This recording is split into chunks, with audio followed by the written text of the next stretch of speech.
వచనం. నా ప్రియ సహోదరులారా, మీరీ సంగతి ఎరుగుదురు గనుక ప్రతి మనుష్యుడు వినుటకు వేగిరపడువాడును, మాటలాడుటకు నిదానించువాడును, కోపించుటకు నిదానించువాడునై ఉండవలెను.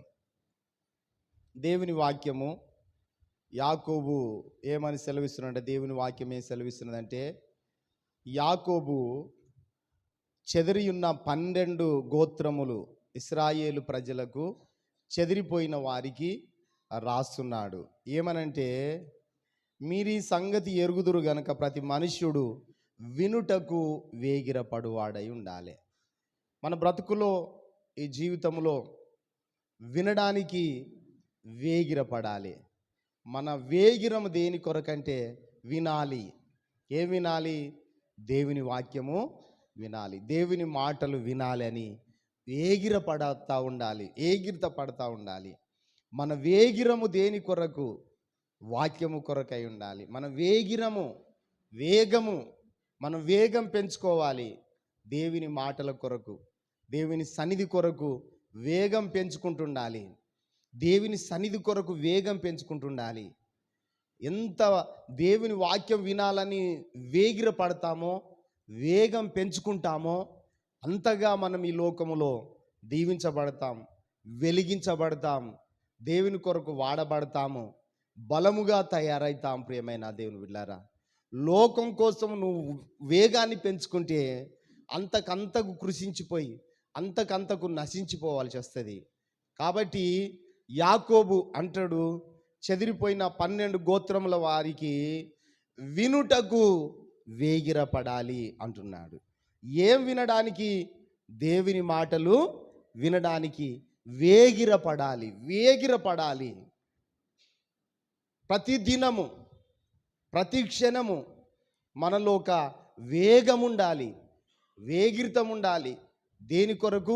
పనికి రాని దాని కొరకు కాదు, నశించిపోయేదాని కొరకు కాదు, నష్టములో ముంచేదాని కొరకు కాదు, నష్టపరిచేదాని కొరకు కాదు, మనల్ని బ్రతికించేదాని కొరకు, మనల్ని బలపరిచేదాని కొరకు, మన ఫ్యూచర్ చూపించేదాని కొరకు, మన భవిష్యత్తు చూపించేదాని కొరకు, జీవితంలో నెమ్మది కలిగి బ్రతుకు బిడ్డ అని చెప్పేదాని కొరకు, దేవుని వాక్యము కొరకు మనం వేగిర పడుతుండాలి. ప్రియమైన దేవుని బిడ్డారా, అప్పుడు మాత్రమే మనం బాగుపడతాం. ఈరోజు చెడిపోయి బ్రతికినట్టు తప్ప మనం బాగుపడలేము. దేవుని వాక్యము కొరకు వేగం పెంచాలి, వేగిరపడాలి, వినుటకు వేగిరపడండి అంటున్నాడు. 3 విషయాలు రాశాడు ఇక్కడ. ప్రతి ఒక్కరూ వినుటకు వేగిరపడువారును, మాట్లాడడానికి నిదానం కావాలి, మాట్లాడడానికి ఓపిక కావాలి. మాటలు పటాపటా బడా బడా మాట్లాడడం కాదు, మాట్లాడడానికి నిదానించాలి, ఆలోచించాలి. చాలా 1-2 సార్లు ఆలోచన చేయాలి. నోరున్నది కదా అని మాట్లాడడం కాదు, ఇష్టం వచ్చినట్టుగా మాట్లాడడం కాదు. మాట్లాడాలంటే 10 సార్లు ఆలోచన చేయాలి. వినడానికి మాత్రము వేగిర పడుతుండాలి. ఏం వినడానికి? లోకవార్తలు వినడానికి కాదు, సీరియళ్ళు వినడానికి కాదు, చెత్త మాటలు వినడానికి కాదు, ఇష్టం వచ్చినట్టుగా వచ్చిరాని మాటలు వినడానికి కాదు. మనం వినేది దేవుని వాక్యం వింటే మనం బాగుపడతాం. ప్రియమైన దేవుని బిడ్డలారా, మరి వింటలేమా అంటే వింటనే ఉన్నాం, సత్యదనక వింటనే ఉన్నాం. విన్న తర్వాత ఏం చేయాలో దేవుని వాక్యం కూడా చెప్తున్నది.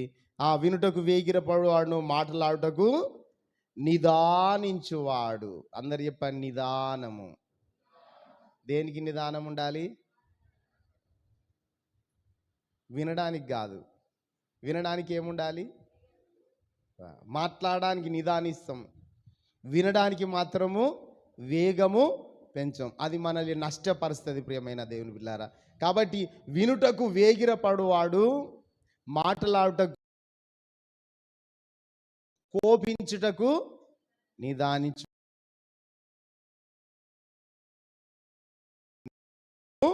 ఉండాలి. కోపములో ఏదేదో నిర్ణయాలు తీసుకుంటా అంటారు. కోపం వచ్చినప్పుడు ఏదేదో నిర్ణయాలు తీసుకుంటా ఉంటారు.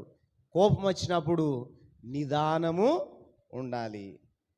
మాటలాడుటకు నిదానము ఉండాలి.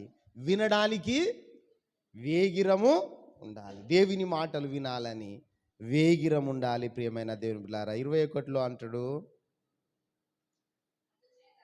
అందుకని మనము వింటే ఏం జరుగుతుంది? మనం వింటే ఏం జరుగుతుంది?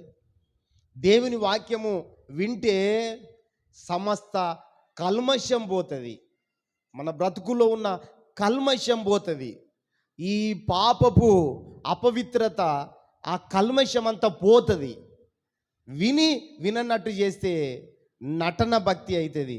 నిజంగా మనము దేవుని మాటలు వింటే కల్మషము కడిగి వేయబడుతుంది.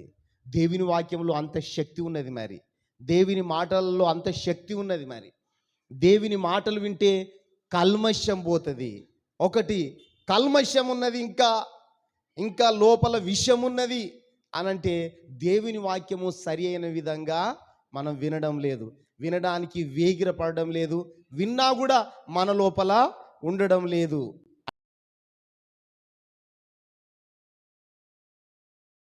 దేవుని వాక్యమును మీద వింటున్నాం, బ్రతుకును మార్చుకోవడం లేదేమో. కాబట్టి ఒకటి కల్మషము, విర్రవీగడము. వాక్యం విన్న వాళ్ళు విర్రవీగరు. దేవుని సన్నిధికి సరి అయిన టైంకు రాకపోతే కూడా విర్రవీగడమే, గర్వమే. దేవుని వాక్యము సరిగా వింటే విర్రవీగడం పోతుంది. ఒకటి కల్మషం పోతుంది, రెండోది విర్రవీగడము పోతుంది. విర్రవీగడం, నాకేందిలే, నేను సుఖంగా ఉన్నా అని. ప్రియమైన దేవుని బిడ్డలారా, మనమంతా సుఖంగా దేవుని వాక్యం వింటా ఉంటే ఏర్పడతలేదు. కానీ అనేక రాష్ట్రాలల్లో, మొన్న పోయిన దార్లాఘాట్ అనే ఆ ప్రాంతంలో చాలా బలహీనతతో ఉన్న ముసలమ్మ కూడా ఒక చున్ని తల మీదేసుకొని వచ్చి మోకరించి ప్రార్థన చేస్తూ గునుస్తాంది బాగా. అయ్యా, నాకు అనారోగ్యం ఉన్నది, ప్రార్థన చేయండి అని. కుర్చీలు ఉండయి అక్కడ, కుర్చీల మీద ఉండి మనం వినడం ఎంత వెసులుబాటు అంటే చాలా ఆశ్చర్యం అనిపిస్తూ ఉంటుంది. అందుకొరకే మనిషికి సుఖం రావద్దు, మనిషికి సుఖం వస్తే ముఖం గడగడు. వదిలిపెట్టి విర్రవీగే తత్వాన్ని వదిలిపెట్టి కల్మషాన్ని వదిలిపెడితే మనం బాగుపడతాము, మనం దీవించబడతాము, మనం అభివృద్ధి పరచబడతాము. వినాలి దేవుని వాక్యాన్ని. వింటలేమా అంటే వింటున్నాము. ఏ రీతిగా వింటున్నాం? మరి వింటే కల్మషం ఎందుకు పోతలేదు?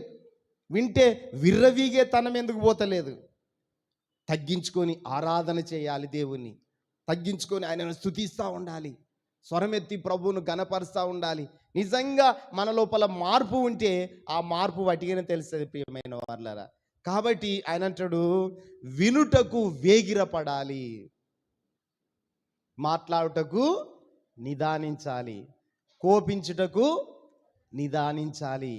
అయితే ఇక్కడ అంటాడు 21లో, అందుచేత సమస్త కల్మషమును విర్రవీగుచున్న దుష్టత్వమును మానాలి. కొన్ని మానుకోవాలి, కొన్ని కాదు.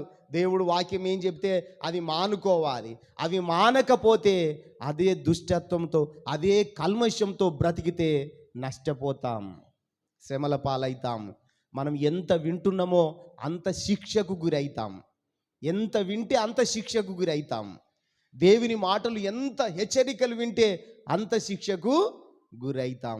ఎంత తీసుకుంటున్నామో అంత పెనాల్టీ కట్టవలసి వస్తుంది. తప్పకుండా దేవుడు నిన్ను నడిపించి ఇక్కడ నీకు ఈ మాటలు వినిపిస్తున్నాడు అనంటే మార్పు కోరుతున్నాడు దేవుడు. ఒకవేళ మార్పు లేకపోతే, ఆ విర్రవీగుతున్న తత్వం పోకపోతే అదే శిక్షకు కారణమవుతుంది. ప్రియమైన వాళ్ళారా, అదే ఆ మాటలే శిక్షకు గురి చేస్తాయి. వింటే బాగుపడతాము, వినకపోతే, విని మార్చుకోకపోతే నష్టపోతాము, శిక్షకు గురవుతాము. కాబట్టి నీ దుష్టత్వము, కల్మషమును, విర్రవీగుచున్న దుష్టత్వమును మాని మీ ఆత్మలను రక్షించుటకు. హల్లెలూయా. అందరూ చెప్దామా? శక్తి గల వాక్యము.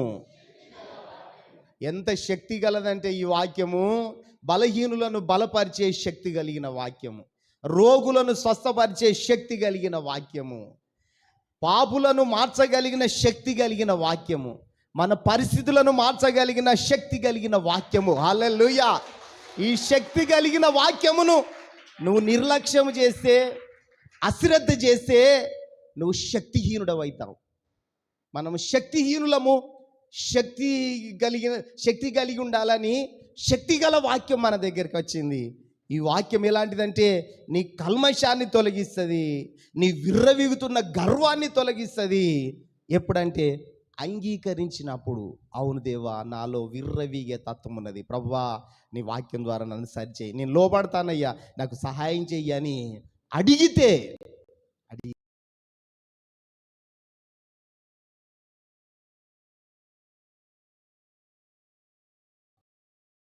వాక్యము బయలుదేరిందంటే ఒకటి నష్టమన్నా చేస్తుంది, లాభమన్నా చేస్తుంది. హల్లెలూయా.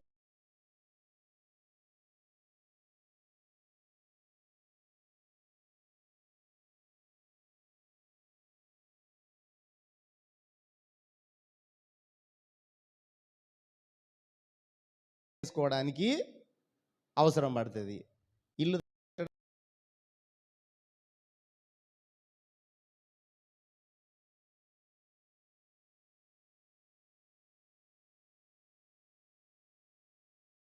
కోసుకోవడానికి, ఏదైనా పండ్లు పొలాలు కోసుకోవడానికి, గొంతు కోసుకోవడానికి కూడా అవసరము వస్తుంది.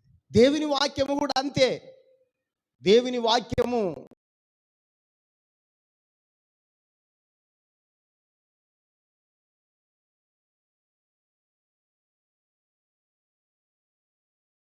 అంగీకరించాలటండి. సాత్వికం. ప్రభువా నేను దీనుడను, నన్ను బలపరచు, నాలో ఉన్న కల్మషాన్ని తొలగించు, నాలో ఉన్న గర్వాన్ని తొలగించు, నాలో ఉన్న అపవిత్రతను తొలగించు, నీ వాక్యం ద్వారా నన్ను కడుగు. నీ వాక్యము శక్తి కలిగింది. ఇదిగో నేను శక్తి లేక ఉంటున్నాను, నేను బలహీనతతో ఉంటున్నాను, నేను బలము లేక ఉంటున్నాను, నీ శక్తి గల వాక్యం ఇయ్యి ప్రభువా. నీ వాక్యంను నేను అంగీకరిస్తానయ్యా, సాత్వికంతో అంగీకరిస్తానయ్యా అంటే తప్పకుండా మనకు శక్తినిస్తుంది. హల్లెలూయా. ఎట్లా ఇస్తుందండి? శక్తినిస్తుంది. బలహీనులకు మనం యాపిల్ తిను, ఇంత జావ తాగు, ఈ రొట్టె తిను అని ఎందుకు అంటాం చెప్పండి? బలహీనులకు నాకు చేత కాదు నేను తినా అంటే ఇంకింత బొందలకు పోతారు. ఒకవేళ సరే కొంచెం సుతులాయించుకొని నువ్వు ఇచ్చింది తింటా, పండో ఫలమో లేకుంటే జావ తాగడమో, ఇంత రొట్టె తినడమో, ఏదో కొంచెం శక్తి కూడగట్టుకొని తింటా అంటే శక్తినిస్తుంది. హల్లెలూయా. కొంచెము తగ్గించుకొని సుతులాయించుకొని శక్తి తెచ్చుకొని శక్తిని కూడగట్టుకొని కొంచెం తింటే బలమైన తిండి తినడానికి శక్తి వస్తుంది. మొత్తానికే నా వల్ల కాదు, నేను మంచాల పడుకుంటా, ఇదే సుఖం ఉన్నది అని పడుకుంటే నేనైతే తిన కానీ నా వల్ల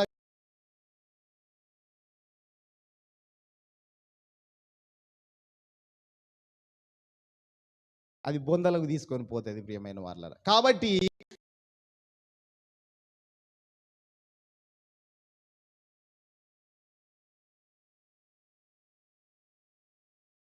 మాట అంటాడు ఏంటిదట? మీరు వినువారు మాత్రమయ్యుండి, మీరు వినువారు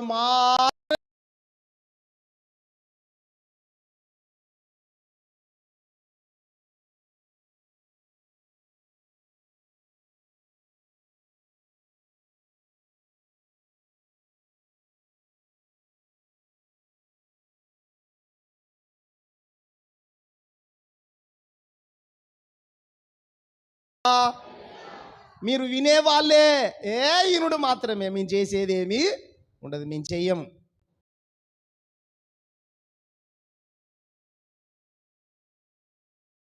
వస్తూనే ఉంటాను. మీరు విను వాళ్ళు మాత్రమే అయితే నష్టపోతారు, మోసపోతారు.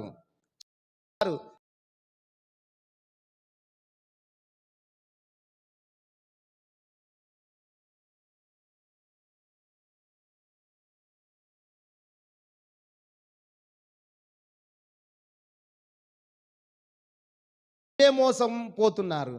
ఆ, మీరు విను వారు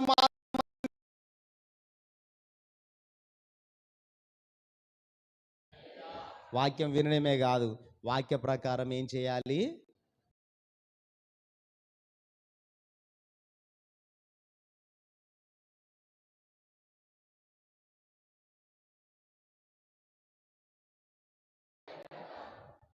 ఎట్లుండాలి? మనము వాక్య ప్రకారం ఉండాలి. హల్లెలూయా, హల్లెలూయా. వినే వాళ్ళు మాత్రమే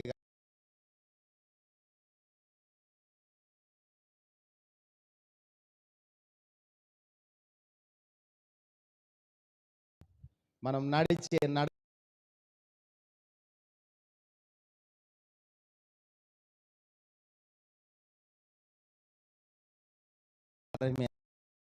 వాక్య ప్రకారమేనా? వాక్య ప్రకారం నడుస్తున్నానా? వాక్య ప్రకారం జీవిస్తున్నానా? ఇంత వాక్యం వింటున్నా కదా, వాక్య ప్రకారం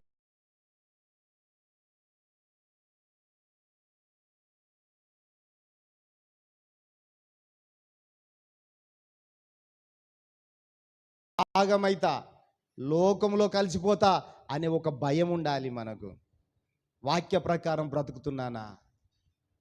మీరు వినువారు ఆగమైతారు.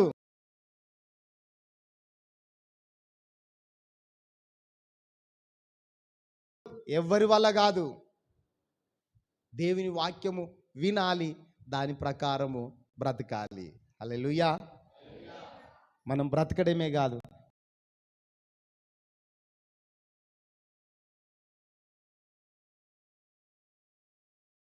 వాక్య ప్రకారమై ఉండాలి. వాక్య ప్రకారమేనా? వాక్య ప్రకారం బ్రతుకుతున్నా? వాక్య ప్రకారం, వాక్యము శక్తి కలిగినది. హల్లెలూయా.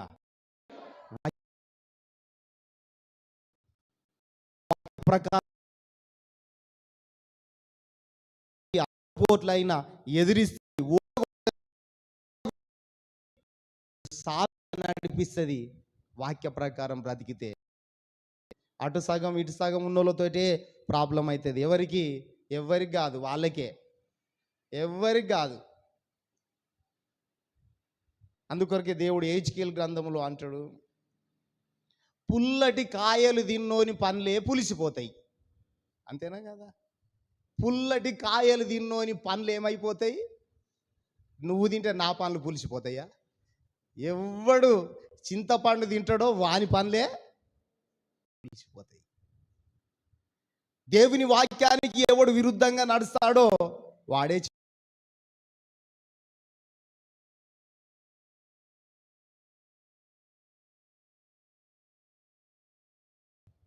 వాక్యము వినువారు మాత్రమే కాదు, వాక్యములో శక్తి ఉన్నది. ప్రియమైన దేవుని బిడ్డలారా, వాక్యములో శక్తి ఉన్నది.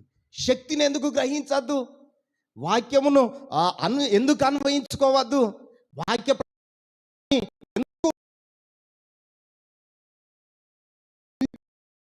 ఆ వాక్య ప్రకారం నడిస్తే నాకు లాభము కలుగుతుంది కదా. దైవభక్తి గొప్ప లాభ సాధనము అని దేవుని వాక్యం అంటున్నది. దైవభక్తి కలిగి ఉంటే గొప్ప లాభము కలుగుతుంది కదా.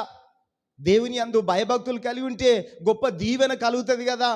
ఇదిగో సంవత్సరాలు గడుస్తున్నాయి, మన ఏజ్ అయిపోతున్నది, అన్నీ గతిస్తూ ఉంటే, వాక్యం విన్నట్టు విన్ని అట్లా వదిలిపెడతా ఉంటే లాస్ట్కు జీరో అయిపోతాం. ఏం లాభం లేదు కదా. ఇకనైనా దేవుని వాక్యములో శక్తి ఉన్నది. ఆ వాక్యము ప్రకారం బ్రతికితే నేను నష్టపోను, నన్ను దేవుడు దీవిస్తాడని ఎందుకు టర్న్ చేసుకోకూడదు? తిరిగి రాకూడదు. హల్లెలూయా. మీరు వినువారు మాత్రం అయ్యుండి మిమ్మల్ని మీరు ఏం చేస్తున్నారు అంటున్నాడు? మోసం చేసుకుంటాను. ఎవరిని? పాస్టర్ని కాదు, సంఘాన్ని కాదు, మీ కుటుంబాన్ని కూడా కాదు, మిమ్మల్ని మీరే. దేవుని వాక్య ప్రకారం బ్రతకకపోతే మీకు మీరే మోసము చేసుకుంటాడు. అందుకొరకు పౌలు అంటాడు కదా, మనుష్యుడు ఏమి విత్తుతాడో అదే కోస్తాడు. మోసపోకుడి, దేవుడు వెక్కిరించబడడు. మిమ్మల్ని మీరు మోసం చేసుకుంటే మీరు వెక్కిరింతల పాలవుతారు. దేవుణ్ణి వెక్కిరిస్తానని మీరు అనుకోకండి, మీకు మీరే వెక్కిరింతల పాలవుతారు. మీకు తెలియకుండానే మీరు వెక్కిరింతల పాలవుతారు అని దేవుని వాక్యం సెలవిస్తున్నది. ఇంకేమంటాడు? వాక్య ప్రకారము ప్రవర్తించు వారునై ఉండుడి.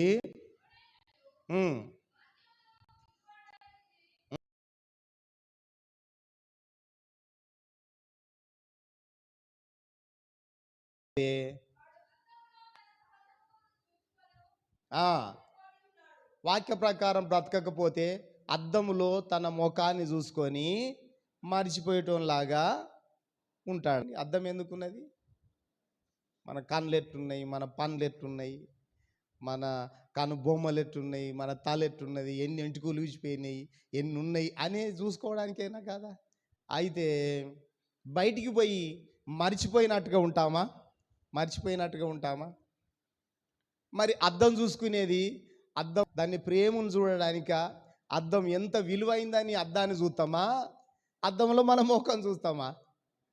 దేవుని వాక్యము కూడా ఎట్లా చూడాలంటే, నా జీవితంలో నిజమే ఇప్పుడు మాట్లాడుతూ ఉంటే నా జీవితంలో ఈ బలహీనత ఉన్నది, నేను సరి చేసుకుంటా. ఇప్పుడే అద్దము చూడగానే అక్కడ సరి చేసుకుంటావా, బయటకు వచ్చి సరి చేసుకుంటామా? అద్దం ముందా సరి చేసుకుంటామా, బయటికి వచ్చినాక, రోడ్ ఎక్కినాక, బస్సు ఎక్కినాకనా? అది ఇప్పుడే దేవుని వాక్యము ప్రకటిస్తూ ఉంటేనే, దేవుడు మనతో మాట్లాడుతూ ఉంటేనే, దేవుని వాక్కు మనకు వినిపడతా ఉంటేనే మన బలహీనతలు తెలుసు. వాక్యంలో అలాంటి శక్తి ఉన్నది, మనల్ని మార్చగలిగిన శక్తి, మన యొక్క బలహీనతలు ఎత్తి చూపే శక్తి ఉన్నది. అంతేకాదు బలహీనతలను పోగొట్టే శక్తి కూడా ఉన్నది. ప్రియమైన దేవుని బిడ్డలారా, కాబట్టి వెంటనే సరి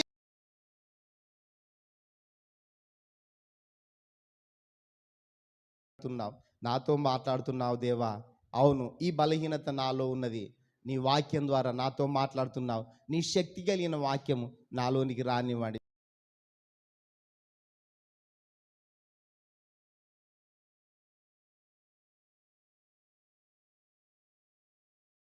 అంటే నిజంగా దేవుని వాక్యానికి విలువిచ్చినట్టు, దేవుడు నిజంగా నీతో మాట్లాడుతున్నట్టు.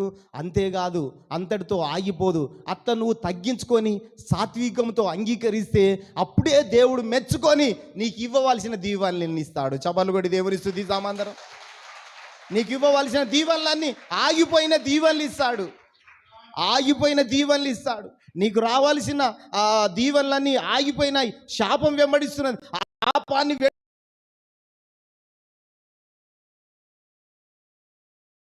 శాపము పోతుంది, ఆ రోగము పోతుంది, ఆ ఆటంకాలన్నీ పోతాయి. దేవుని వాక్యములో శక్తి ఉన్నది. హల్లెలూయా. ఇంతకన్నా దేవుని వాక్యాన్ని మించింది ఈ ప్రపంచంలో ఏది లేదు. నేను కూడా ఈ రోజున బ్రతుకుతున్నాను, ఆరోగ్యం కలిగి ఉన్నాను, శక్తి కలిగి ఉన్నాను, అంత తిరుగుతున్నాను. ప్రతి రాష్ట్రంలో ఏది తిన్నా నేను బ్రతకగలుగుతున్నానంటే దేవుని వాక్యమే. హల్లెలూయా. వాక్యమే, ఇంక ఏముండదు. ప్రియమైన దేవుని బిడ్డలారా, ఏముండదు. మీరు నమ్ముతారా? నిన్న సాయంత్రం తిన్నా, ఇప్పటి వరకు అన్నం ముట్టుకోలేదు నేను. పాపం పాస్టమ్మ చాలా మంచిది, అదొకటి ఇదొకటి చేస్తా అంటే. పిల్లలు కూడా మంచిగా షారోన్ వస్తే మరి మంచి వంటలు నేర్చుకున్నది చిన్నది. ఏం వంటలు చేస్తుంది చిన్నది. డాడీ ఇది చేస్తా, నాకు నిన్న అప్పుడు చెప్పు,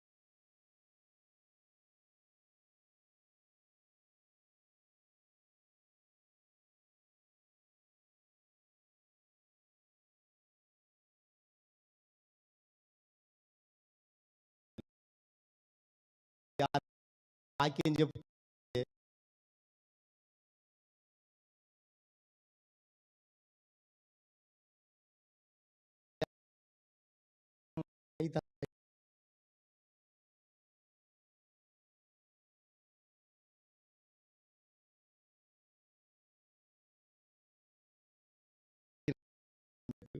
ఆయన ఇరుసుకపోయేటట్టున్నదయ్యా. అనంటే అవునా ఓ అని ఇద్దరిని తొందరగా పంపించి ఆయనకు ఆ భోజనం పెడితే ఓ ఇట్లా ఇట్లా కలుపుకొని తింటా ఉన్నాడు. కాబట్టి ప్రియమైన దేవుని పిల్లారా, లేదు చేతులు ఈడ్చుకచ్చుడు ఉండదు, ఏముండదు. దేవుని యొక్క వాక్యములో అలాంటి శక్తి ఉన్నది. దేవుని వాక్యాన్ని నిజంగా మనం నిరర్ధకం చేస్తున్నామేమో, దేవుని మాటలను నిరర్ధకం చేస్తున్నామేమో. విలువైన మాటలు బంగారం కంటే మేలిమి బంగారం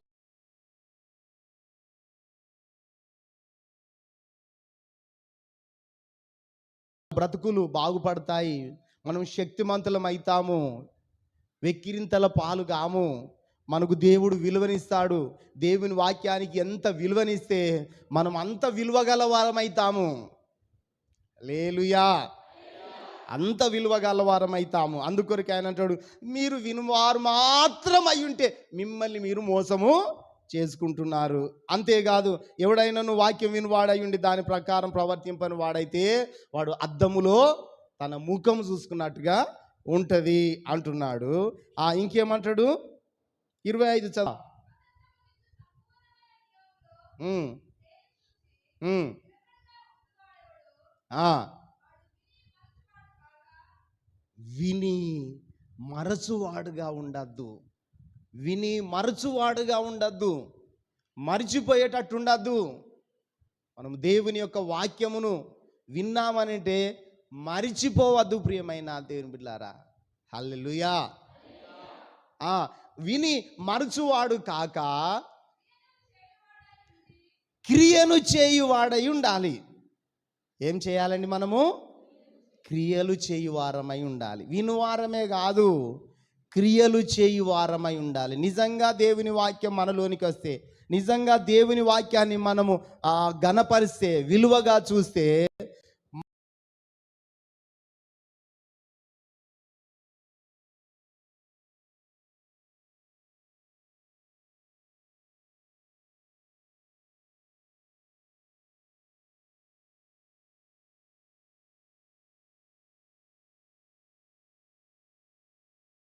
దాని ప్రకారము క్రియ చేయాలి. ఆ క్రియలో మనము ధన్యులమవుతాం. ధన్యులము, దీవించబడిన వారం కావాలంటే వాక్యాన్ని వినడమే కాదు, దాని ప్రకారం ప్రవర్తించే వారై ఉండాలి. ఒకవేళ కేవలం వినుకుంటా పోతున్నావంటే నీకు మోసం జరుగుతుంది, నువ్వు చెడిపోబోతున్నావు.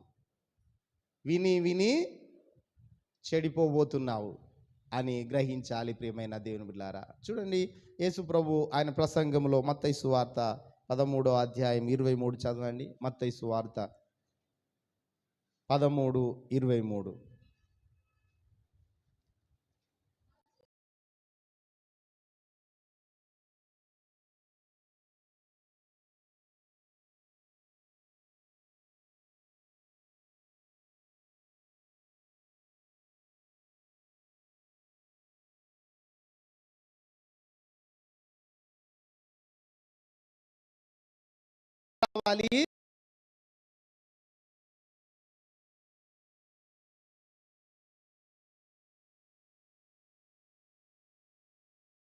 పోతే వట్టిగా వింటే నష్టమే, వట్టిగా వింటే లాభమేమీ లేదు. యేసు ప్రభు అదే ఉపమానం చెప్పాడు. విత్తువాడు విత్తడానికి బయలుదేరి వెళ్తే కొన్ని విత్తనాలు బాట పక్కన పడ్డాయి, కొన్ని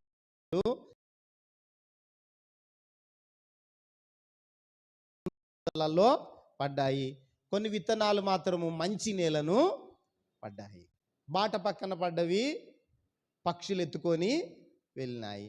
బండ మీద వేస్తే ఆ నేల లేదు కాబట్టి, ఆ వేరు లోపలికి వెళ్ళలేదు కాబట్టి అది ఫలించలేదు. ముళ్ళ పొదలలో విత్తబడింది, ఆ ముళ్ళన్నీ చుట్టున్నాయి కాబట్టి అది ఎదగలేకపోయింది. ప్రతి మాటకు, ప్రతి ఉపదేశానికి, ప్రతి ఉపమానానికి గొప్ప అర్థం ఉన్నది. అంటే మన పక్కన వాక్యం వింటా అంటాం కానీ ముందలాగా ఇది చేయాలి, అది చేయాలి, ఇట్లా ఉండాలి, అట్లా ఉండాలని ఎవరో చెప్పినట్టుగా అనగా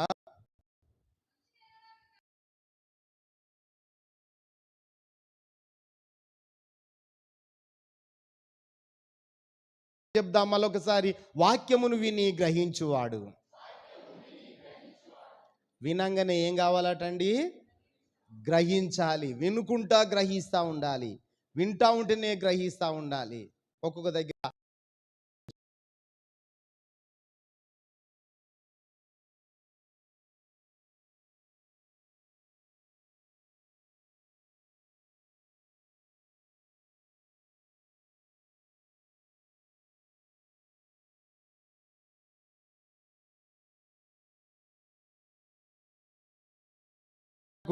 ఆ రిలేటివ్ ఉన్నది అని గ్రహించే శక్తిని ఇస్తాడు ప్రియమైన వాళ్ళరా. నేనే చెప్పటోని కదా, గీనేం చెప్తాడని ఎన్నడూ అనుకునేది లేదు. ఇంకా దేవుడు ఎవరి ద్వారా ఏం మాట్లాడతాడో అని. కాబట్టి ఆ వాక్యము విని గ్రహించువాడు, వాక్యం విని గ్రహించేవాడు ఎట్లా ఉంటాడు? అటివాడు సఫలమైతాడు. హల్లెలూయా.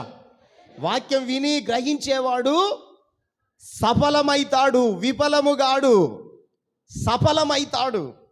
అన్నిట్లో సఫలమైతాడు, అన్నిట్లో విజయం సాధిస్తాడు, అన్నిటిని దూసుకొని పోతాడు. దేవుని వాక్యమును విని గ్రహించే వ్యక్తి అన్నిటిని దూసుకొని పోతాడు, అన్నిట్లో సఫలమైతాడు, ఎందులో ఓటమి పాలుగాడు. ఒకవేళ పరీక్ష వస్తే ఆ పరీక్షలో నెగ్గుకుంటూ పోతాడు, ఒకవేళ శోధన వస్తే ఆ శోధనను తొక్కుకుంటూ పోతాడు, అన్నిట్లో సఫలమైతాడు. ప్రియమైన దేవుని బిడ్డలారా, బిజినెస్ పెట్టినవా సఫలమైతావు, కుటుంబంలో సఫలమైతావు, ఏదైనా తలపెడుతున్నవా, ఏదైనా గృహం కడుతున్నవా సఫలమైతావు. మనం ఏది చేసినా క్యాకర్నా ఏం చేయాలండి? వాక్యము విని గ్రహించాలి. హల్లెలూయా, హల్లెలూయా. అన్నిట్లో పాస్ కావాలన్నా, సఫలం కావాలన్నా, ఓడిపోవద్దా, ఓటమి పాలు కావద్దా, అన్నిట్లో సఫలం కావాలంటే వాక్యమే శక్తి కలిగినది, వాక్యమే శక్తి కలిగినది. కాబట్టి అట్టివారు ఎట్టివారు వాక్యమును విని గ్రహించువారు ఎట్లయితారు? సఫలులై ఒకడు నూరంతలు. స్తోత్రం చెల్లిస్తాం అందరం, అందరం చెప్దాం నూరంతలు. చప్పట్లు కొట్టి దేవుని స్తుతిస్తాం అందరం. హల్లెలూయా. ఎన్నంతలండి? వాక్యము విని గ్రహిస్తే నూరంతల ఫలము, 100 అంతలు ఫలము. అయితే ఒక్కొక్కడు విన్న దాన్ని బట్టి, గ్రహించిన దాన్ని బట్టి చెప్తాడు. అక్కడ ఫస్టే 100 అంతలు అంటున్నాడు. 100 అంతలు దీవించబడాలి, 100 అంతలు ఆశీర్వదించబడాలి, 100 అంతలు బలం పొందాలి, 100 అంతలు సక్సెస్ కావాలి, 100 అంతలు సఫలులము కావాలి. విఫలులం అవుతున్నామనంటే వాక్యము బుర్రకు పడతలేదు, వాక్యమును లెక్క చేస్తలేము, వాక్యమును పక్కకు దోసేసాము. వాక్యం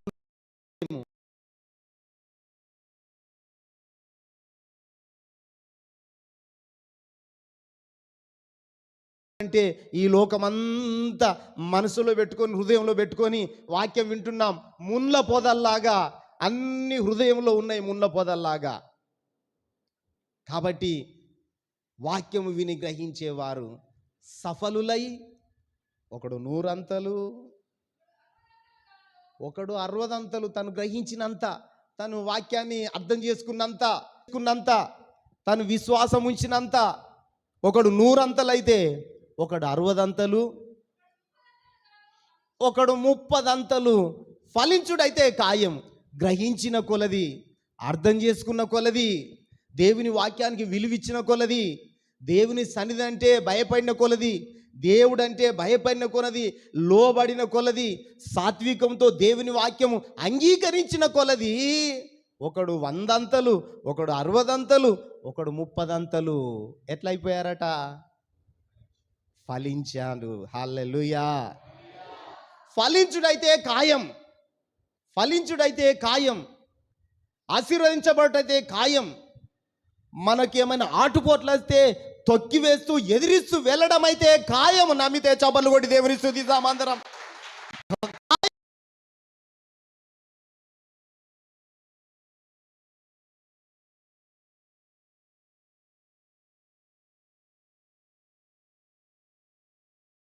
ఏంది అనేది లేదు. దేవుని వాక్యాన్ని గ్రహిస్తే, అర్థం చేసుకుంటే 100 ఫలం, 60 ఫలం, 30 ఫలము, ఫలమైతే ఖాయం.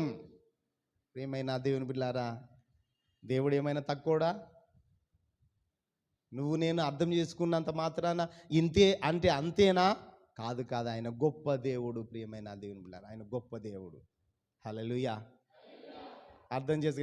ఈ ట్రైన్ ఎంత చూడు, అడ్డం పోతా చూడు అన్నాడట.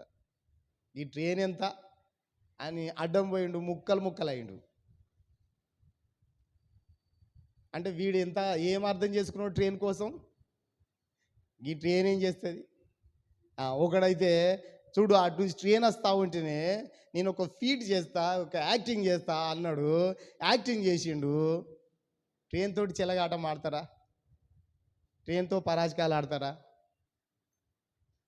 అయిపోయిండు, ముక్కలు ముక్కలు అయిపోయిండు. దేవుడు దేవుడే.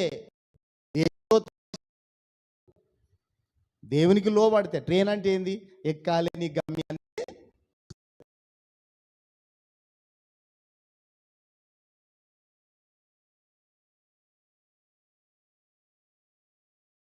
కూసో. కానీ ఈ ట్రైన్ ఏంది అని దానికి ఎదురుపోయినావు అనుకో, ముక్కలు ముక్కలు అవుడు ఖాయం.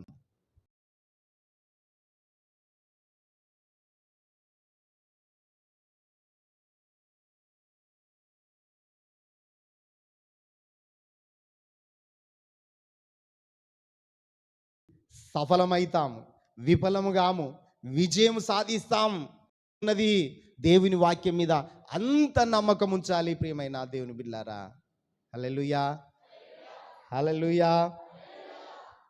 ఇంకేమంటాడు ఆ మాటలో? అదే కిందికి చదివినట్లయితే, అటివారు సఫలులై ఒకడు 100 గాను.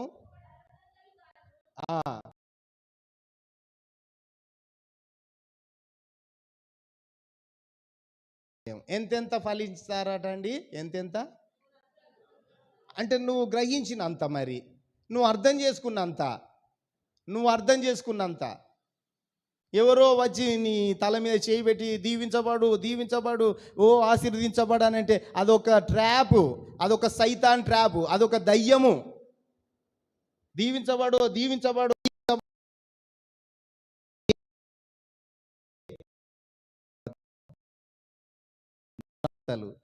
60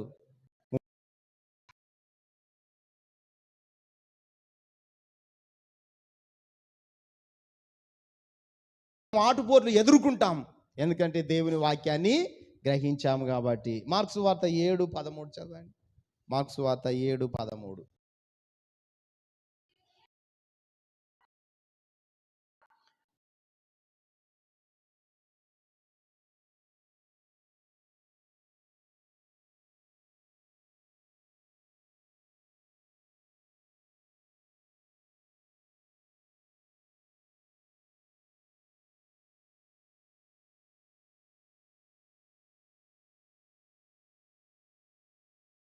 అవుతున్నది. దేవుని వాక్యము ఎట్లా ఫలించలేదు? దేవుని వాక్యం మనలో ఎందుకు విలువ లేదు? దేవుని వాక్యం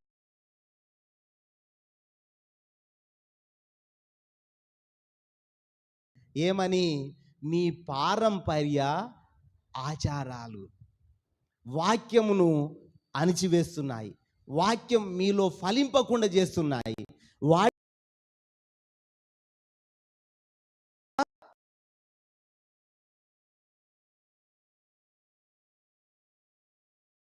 మీరు నియమించిన మీ పారంపర్య ఆచారముల వలన దేవుని వాక్యమును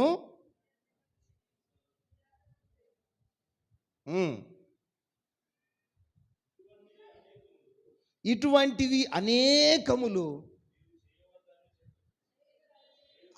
ఇలాంటి అనేకములు చేస్తా అంటారు, అన్ని చేస్తా అంటారు. కానీ దేవుని వాక్యమునకు ప్రాధాన్యత ఇయ్యరు. అసలు ఫలించేదే వాక్యం ద్వారా, బలపరచబడేదే వాక్యం ద్వారా, మనం దీవించబడేదే వాక్యం ద్వారా, మనం బలం పొందుకునే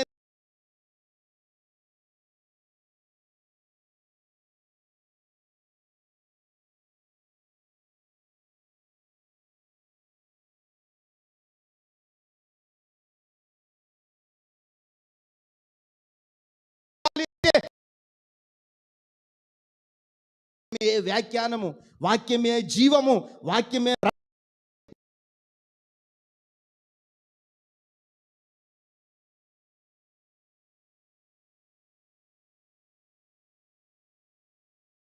నీ వాక్యం అయ్యా, నీ వాక్కుతో మాట్లాడయ్యా. నువ్వే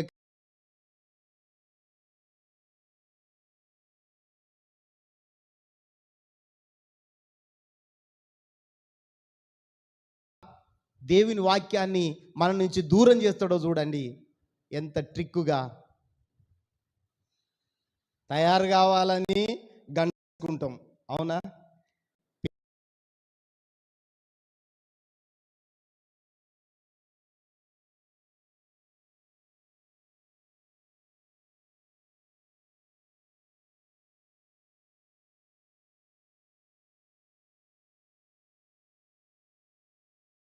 ఆదివారం వస్తే 8 గంటల కంటే 10కి వచ్చే వాళ్ళు ఉంటారు.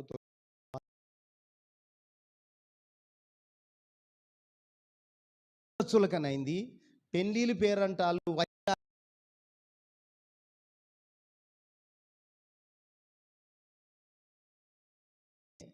అది దీవెన. వ్యాపారం కంటే గొప్పది వాక్యము. నీ పనుల కంటే గొప్ప వాక్యం. ఆఫ్టర్ నేను తయారయ్యేదానికంటే వాక్యం శాపం. అది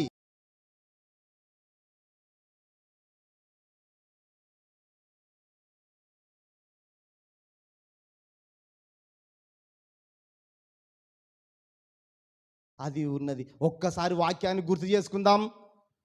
బలహీనతను మించింది వాక్యము, శక్తి కలిగిన వాక్యము.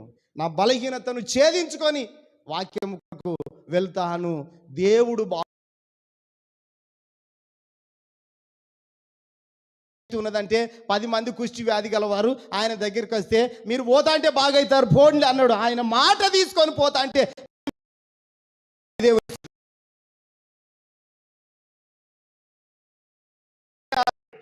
ప్రభువా నీ మాట కావాలి, నీ వాక్కు కావాలి.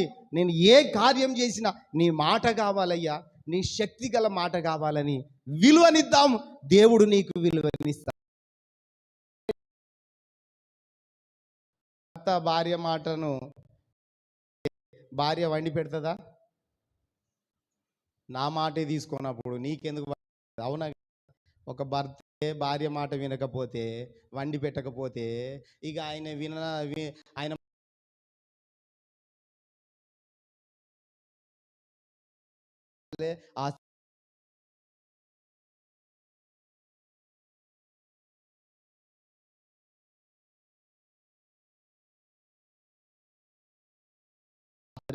నష్టపోతా.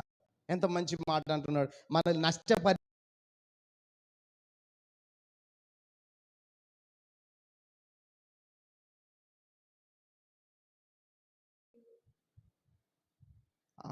అదే చదవండి. మనం ఎట్లా ఎన్నో ఆచారాలు ఉన్నాయి, బాగా ఆచారాలు ఉన్నాయి. ఆ ఆచారాల కంటే మించింది దేవుని వాక్యం. ప్రియమైన దేవుని బిడ్డలారా, గ్రహిద్దాం. వాక్యానికి ప్రాధాన్యత ఇద్దాం, ఆచారాలు కాదు. ఆ ఆచారాలు మనతోటి వచ్చేటివి కాదు, మనల్ని బాగు చేసేటివి అసలే కాదు. వాక్యానికి ప్రాధాన్యత ఇవ్వాలి. మీరు మీ నియమించిన మీ పారంపర్య ఆచారముల వలన దేవుని వాక్యమును చూడండి. దేన్ని నిరర్ధకం చేస్తున్నాం మనము? దేవుని యొక్క వాక్యమును నిరర్ధకం చేస్తున్నాం. ఇంకేమంటాడు? ఇట్లాంటి అనేకాలు ఉన్నాయి, ఒక్కటి కాదు. మన ఆచారాలు కాదు. ఇంటికి చుట్టాలు వచ్చిండ్లు, ఇది ఒక పెద్ద సాక. రెడీ అయ్యేస్తా అంటే ఇంటికి చుట్టాలు వచ్చిండ్లు. లేకుంటే సడన్గా మా చుట్టాలు చచ్చిపోయిండ్లు, మా రక్త బంధువులు ఎంతోమంది చచ్చిపోయిండ్లు. నాకేం ముద్రేసిందో తెలుసా? పోవద్దంటే నేను చచ్చిపోయిన కాడికి పోవాలి. వాక్యానికి మించింది ఏది కాదు. నేను ఒక్కడే చెప్పిన, ఇక్కడ నుంచి ఎవరు రాకపోయినా పర్వాలేదు, అక్కడ మాత్రం మంచి పేరు ఉన్నది నాకు. అందరు వస్తారులే. మరి అంత దూరం నుంచి వాక్యం విడిచిపెట్టి రావాలంటే కష్టం. నేను ఖాళీగా ఉంటే వస్తా. ఏదో సాకు పెట్టుకొని, ఏదో వంక పెట్టుకొని దేవుని వాక్యానికి దూరం పోతే నష్టపోతాం ప్రియమైన దేవుని బిడ్డలారా. హల్లెలూయా. నీ పనులను మించింది దేవుని వాక్యం, నీ పనులను మించింది దేవుని సన్నిధి. కాబట్టి ఏదో ఆషామాషిగా వచ్చి అట్లా పోయేది కాదు. కొంచెం సీరియస్గా తీసుకుందాం. దేవుని వాక్యాన్ని గ్రహిస్తాం, అర్థం చేసుకుందాం, దేవుని మాటకు విలువనిస్తాం. విలువనిచ్చి చూడండి, మనం ఆశీర్వదించబడతాం. మన పరిస్థితులు మారిపోతాయి, మన స్థితిగతులు మారిపోతాయి, మన పరిస్థితులు అన్నీ చక్కపరచబడతాయి. నువ్వు నేను చక్క చేయలేము, నువ్వు నేను బాగు చేయలేము, ఏ పరిస్థితిని బాగు చేయలేము. అట్లా బాగైతే బాగానే ఉండు, కానీ ఎవ్వరు, మన బంధువులు కూడా ఎవ్వరు మన పరిస్థితులు బాగు చేయలేరు. చేస్తారా అండి? ఎవరైనా హేళన చేస్తారు. అదే దేవుడు గొప్పవాడు, ఆయన ప్రేమ గలవాడు, మన కొరకు ప్రాణం ఇచ్చిన దేవుడు, మన కొరకు రక్తం కార్చిన దేవుడు. ఆయన మరణించి తిరిగి లేచి, ఇదిగో నేను సజీవుడను, మీ మరణాన్ని మింగేసినా మీరు ఇప్పుడు జీవము కలిగి ఉన్నారని చెప్పింది ఎవడున్నాడు? ఆయన చేరదీసే దేవుడు. మంచిగా బతికితే చుట్టాలందరూ వస్తారు, మస్తు మెక్కిపోతారు, నిన్ను ఉబ్బిస్తారు, 10 తాటి చెట్లు అయితే ఎక్కిస్తారు. ఏం లేని దగ్గరికి రమ్మను, ఎవడైనా వస్తాడా? ఎవ్వరు రాడు. యేసయ్య ప్రేమ గలవాడు. హల్లెలూయా. ఆయన అంటాడు చూడండి, 14 చదవండి.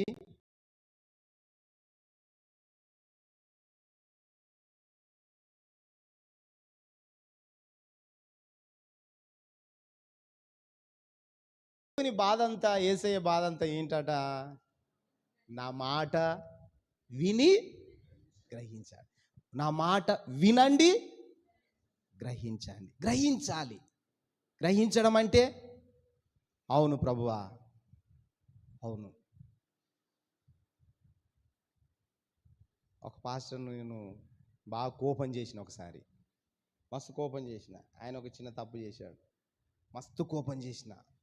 నా కోపం చాలా కట్టలు తెంచుకునేది, చాలా నోరుము ఏయ్ అని చెప్పేసి చాలా ఇది చేసిన. కానీ ఒక దగ్గర వాక్య ప్రేమ కలిగి ఉండాలి. ఆనంద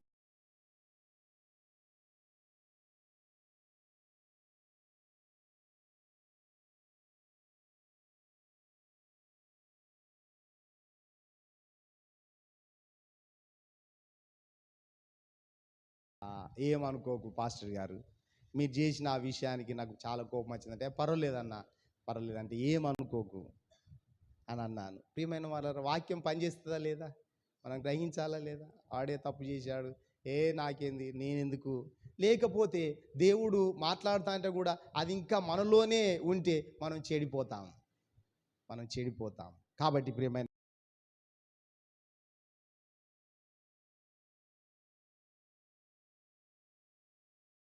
60 30. ఆఖరిగా లూకా సువార్త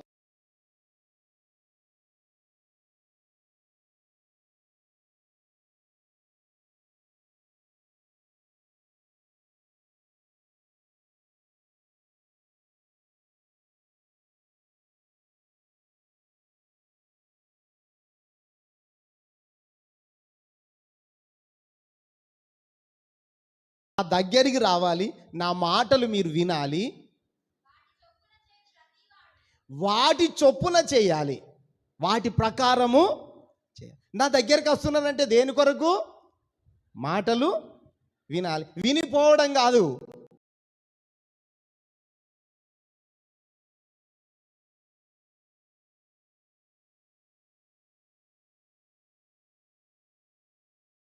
విని వాటి ప్రకారం నడిస్తే ఎట్లా ఉంటాడంట?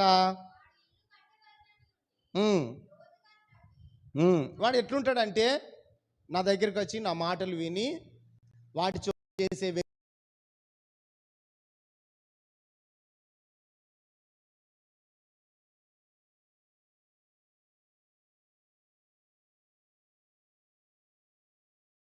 పోలి ఉంటాడు. ఎట్లా పోలి ఉంటాడంట?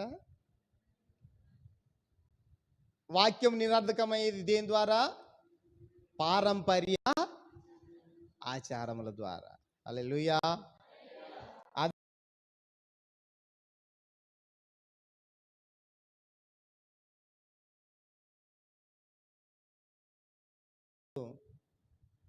అవ్వయ్యకు బువ్వ పెట్టునోడు కూడా ఆచారాలు ఆచరిస్తున్నారు. అవ్వయ్యకు బువ్వ పెట్టినోడు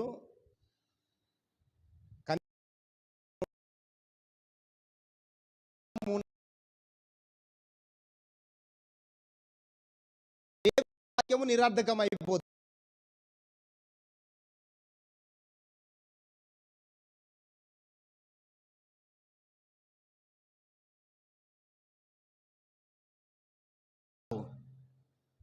ఏదో ప్రజలందరూ మంది చేసే ఆ పని కోసము మంది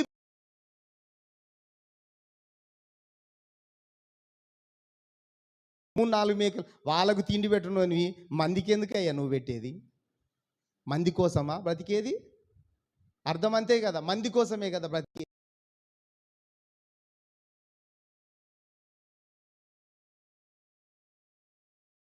వాక్యమే వాడు కత్తి తీసి గొంతు దగ్గర పెట్టిన ఎవడికి భయపడేది లేదు. దేవుని వాక్యం ప్రకటించడానికి వచ్చాము. వాక్యము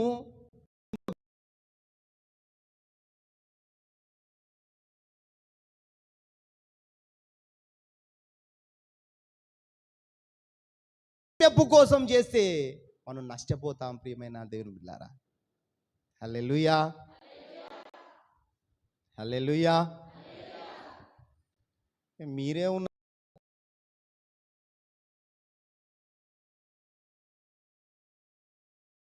మందిని సంబరపరిచే ఫంక్షన్ ఇప్పటి వరకు మనం ఏమైనా చేసినామా చెప్పండి? మా తరఫున చేసామా అండి? ఎవరికైనా వస్తారు, బాగా మెక్కిపోతారండి.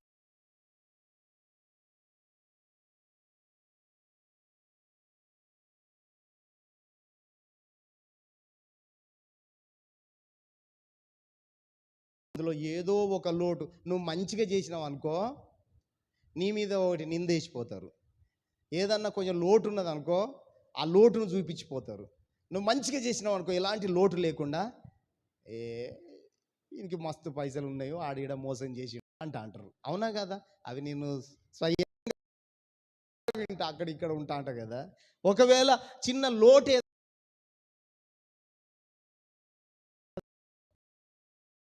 బతికితే నువ్వు దేవుని వాక్యం బ్రతుకుతాము. హల్లెలూయా.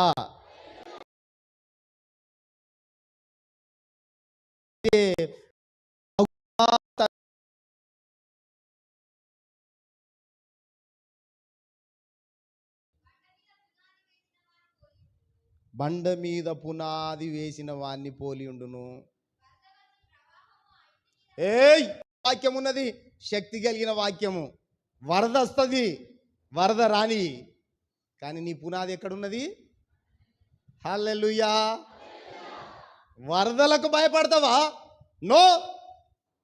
ఎవడో దూషించడానికి భయపడతావా? కాదు, అదొక వరద, అట్లా ఇట్లా పోతుంది. మనం ఎక్కడున్నాము? బండ మీద, ఎవ్వడు కదిలించలేడు. ఆ బండ మీద ఉన్నాము. ఆ బండ క్రీస్తే. చపలు కొడి దేవుని స్తుతిద్దాం అందరం. ఆ బండ క్రీస్తే. ఆ క్రీస్తు అనే బండ మీద ఉన్నాం మనం. దేవుని వాక్యం విన్నోడు బండ మీద ఉన్నాడు. హల్లెలూయా. ఆ బండ మీద బలం ఉన్నది. బండను కదిలించే నాదుడు లేడు ప్రపంచంలో, ఎవ్వడు లేడు, ఎవ్వడితో కాదు.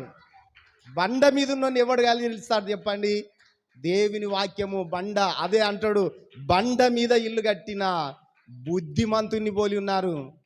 మంది మాటలు విని అట్లా ఇట్లా అంటే వరదలు కొట్టుకొని పోతావు, నువ్వు ఇసుకలో కట్టబడ్డావు అంటున్నాడు. ప్రియమైన దేవుని పిల్లారా, లేడు. నా బలం అదే, నా శక్తి అదే. నేను బండ మీద ఉన్నా, ఎవ్వడు కదిలియడు. ఎంత మీసాలోడు రాని, ఎంత పైల్మాన్ రాని, ఎవడైనా రాని, ఆ బండను దాటుకొని రావాలి. హల్లెలూయా, హల్లెలూయా. నిజంగా ప్రియమైన దేవుని పిల్లారా, ఇట్లా డెడికేటెడ్గా ఈ సమర్పణతో బ్రతికితే మనల్ని ఎవ్వడు